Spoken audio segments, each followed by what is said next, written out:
think I have always wanted and dreamed about being able to help children in multiple ways, but I don't know that that's always been something that you've had on your heart. No, it definitely wasn't something that was on my heart. One Sunday morning, Pastor Carl had a sermon talking about Caring for Orphans in the Brokenness series, and Carrie leaned over to me and said, "This one's going to be rough for me to get through." I didn't think anything about it, and 2 minutes later, I'm bawling my eyes out because God just got a hold of my heart, and it was a very, very clear calling.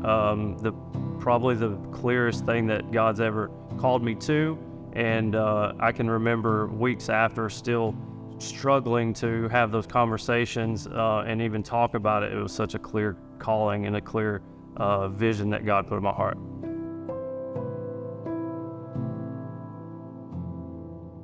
I strongly felt the push. Just once my eyes were open to the need that was out there, I couldn't help but just think that I can help with that.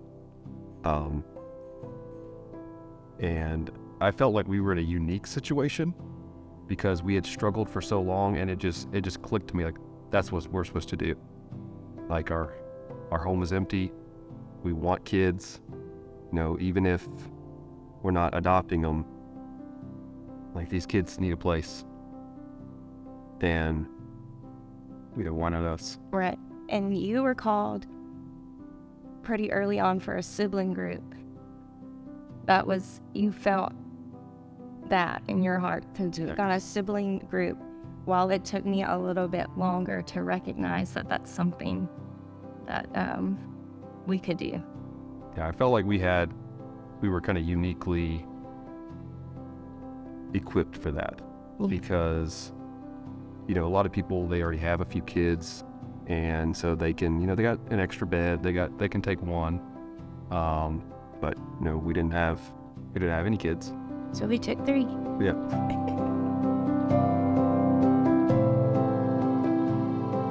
So Jonathan and I had actually talked about maybe becoming foster parents for years. But then when we moved to Georgia 6 years ago, on our very first visit to Relevant, Carl was talking about the new foster care ministry the church was starting. And he and I just shared this moment. We both looked at each other, locked eyes, smiled, and we knew very clearly that was God saying, okay, this is the time to act on that call. And that's when we signed up for the training with Faith Bridge. We started having a conversation with our children about it, and we became a foster family. Well, as far as for me, the first time I felt God tugging my heart was really, small group with Carrie and Josh. We were in the small group, and I really just saw their growth with the foster care system, whether it was with Dax or with Charlotte. And I really just enjoyed seeing, the personal and spiritual growth that they had there. And then I heard a message that Pastor Carl had preached with the Backyard Orphans very recently, and also some previous messages as well that really resonated with me. Yeah, when Backyard Orphans came and we heard that message, when Pastor Carl asked for anyone to stand up, they're willing to partner with foster care families, and Alex was the first person to stand up. That's when I knew that it was our family's time to join the foster care journey. So it was exciting to watch, and definitely being in the trenches with Carrie and Josh throughout their first 2 placements inspired us and showed us that we're able to do this even with our biological kids and busy lifestyles that we lead. So we were actually at home. We were caring for one of our other kids who were sick, and we got a call for Charlotte. Was a 6-day-old baby who needed a home, and I instantly knew she was supposed to come to our house. So I called Josh, we prayed about it, and he, very logical self, said, hang on, she's 6 days old, we both work, we don't have childcare for her. So then we called a church friend, she prayed with us, and we put it in GroupMe, and within 15 minutes we had 5 weeks worth of childcare covered. And that was it. We went to pick up our girl. Yeah, I was at work and remember seeing the text messages come through as weeks and weeks of daycare not daycare, but weeks and weeks of coverage for babysitting and stuff were getting covered, and just all the emotions of this was the right time, and everything was, you could see God's hand over it. So for our first call, we were very excited, anxious. We took time to pray about it, and it did not work out. They had already found a home for 4 boys by the time we called back to say, yes, we will take those children. So actually our second call was the first time that we actually got children into our home. So when we were finishing the process of getting licensed, in my mind, my timing was that we would become licensed right at the start of summer break, because I'm a teacher, and what better time to get the first phone call for a foster child than when you've got 8 weeks off of work already. But this process has taught me time and time again, God's timing is not my timing.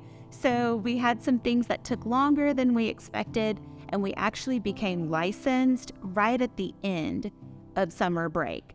And we actually got the phone call for our first placement when school was starting back in about 4 days, and the day after I had had a medical procedure. So that was not at all the timing that I would have chosen. Yeah, I think it was like after dinner. I remember it being dark outside, and we got the phone call, and I was like super excited, but also kind of nervous. Mostly I was just curious because I don't think they told us any details other than it was like, what, a 5-year-old boy? No, he was 3. He was 3? Gosh, it was forever ago then. But yeah, a 3-year-old boy, and I remember just being really excited to get to meet this kid, because I've always loved kids too, and so to get to meet this kid and help him out.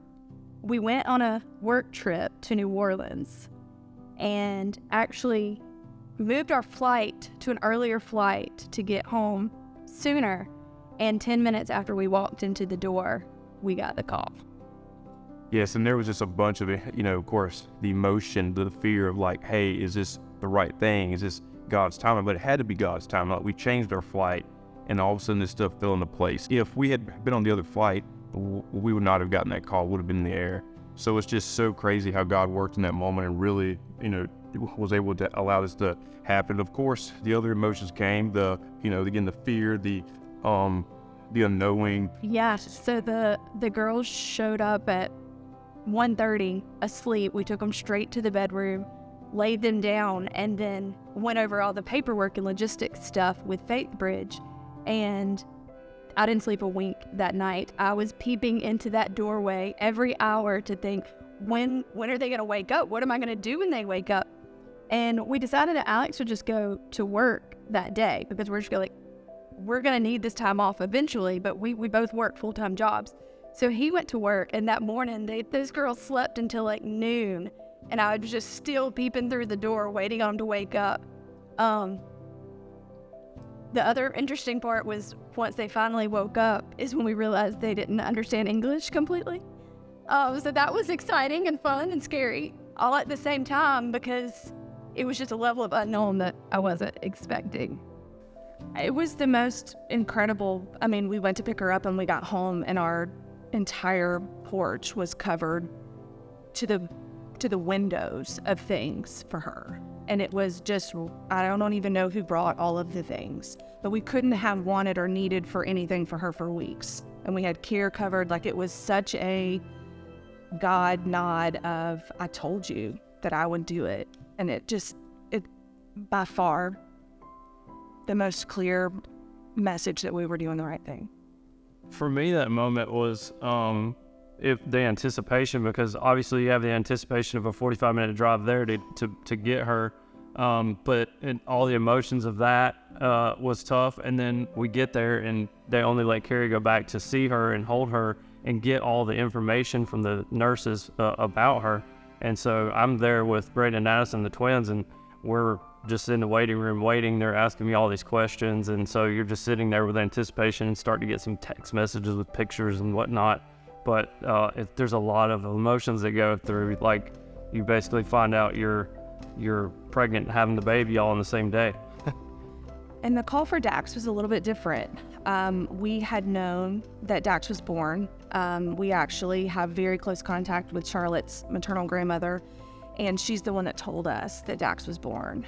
So for a month, he was in the NICU. We were not sure if he was going to need us or not. So we were kind of in limbo for a month. And then we were actually out of town. We were about 3 hours away at my family's for Christmas, and we got the call that he needed a home.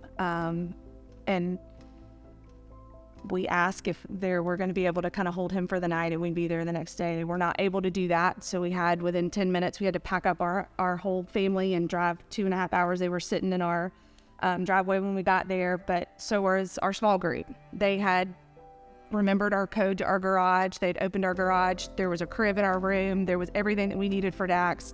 So then when we got there, he was there, and again, we just had the responsibility to love and care on him.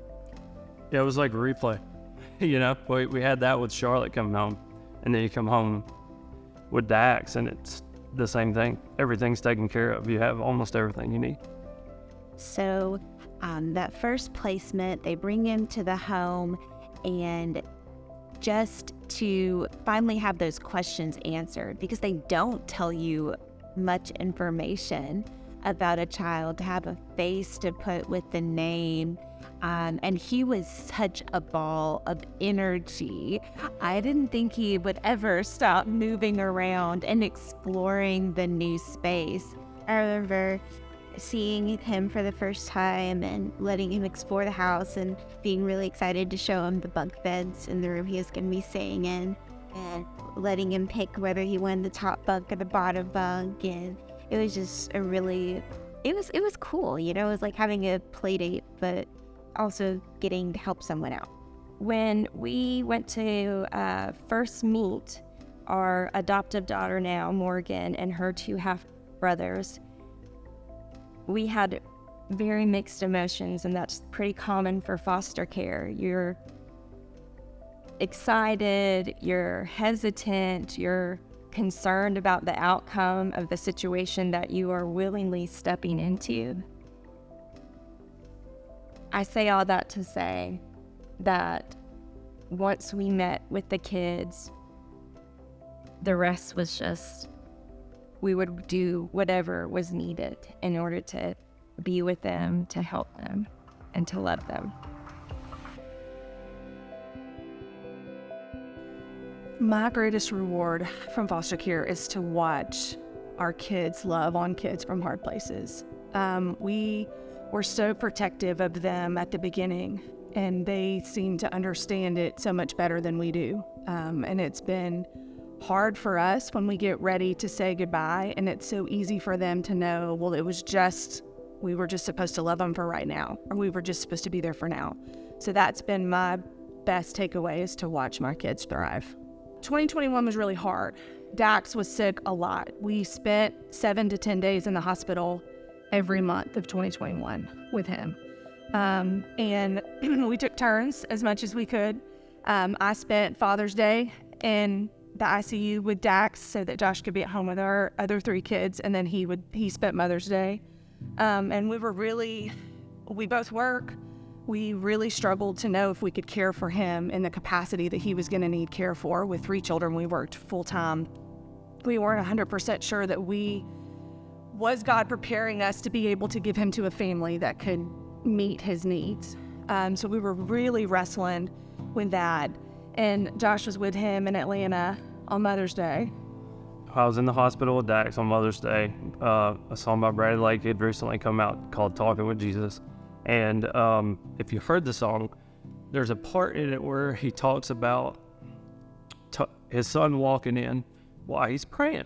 And so I always thought about my older son, Braden, through that song. And I was sitting in the hospital watching our Mother's Day service. We start playing that song. I'm holding Dax, and I have, for the first time I connect with him, seeing him walking in, seeing me pray, and that had always been something that I thought about Braden, and that was like the moment that I really felt like we were going to adopt him, and I felt connected to him as my son more so than I had before. So I don't know if I can, I can't really get through that very well. So greatest reward is being able to help these sweet children that have done nothing to deserve their circumstances, and to kind of fill in the gap. There's so many parts of foster care that can be hard to understand, but love is not hard to understand. The greatest reward to this date, I think, is being able to accept our daughter, our adopted daughter Morgan, into our family, but also knowing that we still get to have a relationship with her brothers, her half-brothers. So Definitely adopting our daughter and, you know, being called dad for the first time is amazing. I didn't think, there was a while there where I didn't think that was going to happen. A surprising reward for me was being able to pour into the parents, that you're planning on helping the kids and your intention is to help the kids, but being able to also, when the kids are going and visiting with their parents and you don't know if they're going to go back, being able to pour into the parents and seeing the parents succeeding afterwards after the kids go back is amazing. So one thing I say about foster care often is that it's the hardest thing we've ever done, and it's the best thing we've ever done. So one of my best memories was also a really, really hard memory. The kids that were placed with us for the longest, we had in our home for a combined total of about 2.5 years. And about a week into the first time they were placed with us, the little boy, who at the time was 8, 9, yeah, I think somewhere around there, he looked to me and he said, "How long do we get to stay here?" And I was just totally thrown off guard. I looked at him and I said, "Well, as long as you need to stay here. Your mom's working on things, and so we're praying that you get to go home to her, but you get to stay here as long as you need to stay here." And you could just see like him kind of melt and let go of some tension. And he said, "Are you sure? Because everywhere else, after about a week or two, they call and say they can't handle my sister." I said, "Yeah, buddy, I'm sure. We really like having you in our home. We really like having your sister in our home too." And you know what? He didn't believe me. He made me tell him like 10 things I liked about his sister, because he just could not believe that I liked having his sister in our home. And so I proceeded to tell him a bunch of things I liked about his sister and a bunch of things I liked about him. And I think that was such an eye-opening moment to me to better understand some of the fears he was holding on to, and also what our role could be in his life. And I think it helped me to be super intentional to build relationship also with their mom. And I've seen so much fruit come out of that intentionality and their relationship. We've seen her come to have a relationship with the Lord. And I, just think being open to ministering not only to a child, but to their family has been really powerful for us. Yeah.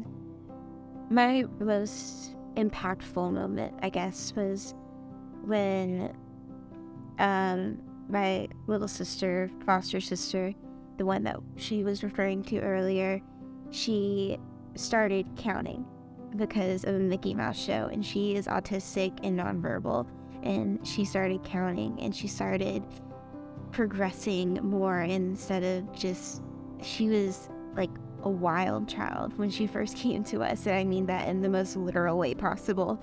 Like, you couldn't pick her up without her head butting you because she didn't know how to interact with people, and she had been through a lot of stuff. And just watching her grow as the amazing little girl she is, and seeing her, you know, show love to us in her own special way, and one of the greatest feelings in the world is just watching her grow and knowing that I got to be a part of that. I got to help her and be involved with her life. As far as for me, the greatest reward by far has been the more that I had to rely on God during the season, because, you know, God put all this in place and really allowed me to be in this moment, to be able to have these kids. And, you know, and I've heard it said so many times, even by Pastor Carl, that God didn't call us to be comfortable, and really just making sure that I have to step out of my the comfort zone in order to thrive, in order to get closer to God. So I've never been more closer to God than I am now. It is hard. It is tough. You know, there's some days I'm thinking, hey, is this the right thing? Is this for me? But at the end of the day, I know that this is God's purpose and God's calling in my life, and it's because I stepped out and you know, and really took a step of faith and not just sat back on the sidelines and waited. And so that's really been my, you know, powerful testimony as far as that. For me, the biggest reward has been seeing the adjustment in our biological children. They just have accepted these girls in our home. They've shared their room, they've shared their toys, they've shared their parents, their time, and just knowing that when things gotta get crazy, my 10-year-old son's the one who's like, all right, well, let's pray about it. Let's sit down and talk about Jesus. That's the biggest reward, to see that maybe we've done something right with them, that we can continue to help other kids. There's so many intricate details of God throughout our story that it's hard. It's hard not to tell all of them because they're so woven together. One leads directly to the other, and it's helped us to be obedient faster and the first time, and to know that he's going to take care of it. And then, I mean, even with all of Dax's disabilities, we took them one step at a time, knowing that God was going to provide. And he has so far provided every single thing that he's needed for him to thrive. That's the most common reaction I get when you tell people, like, I could never do that. Because I'd be too attached. Yeah, because I'd be too attached. But when you meet a mom or a dad who's had a hard situation and they've made bad choices, and then you're watching them fight, like right now with the two we have, like, they really are trying to fight to get their kids back. So it's hard not to want to help them. It's weird because it really has transformed us, and the fact that, like, when we were facing all the stuff with infertility, we were so focused on, this feels desperate. And then now it's like, oh, really? This is what we were called to do. That was nothing but a stepping stone to get us to go in this direction, is what it feels like. And it's weird to say that infertility for us is kind of like a blessing, but then we wouldn't have more again. Yeah, I mean, our thought all the time is we should have done this sooner. Like, why did we wait? Why did we wait? We wasted time.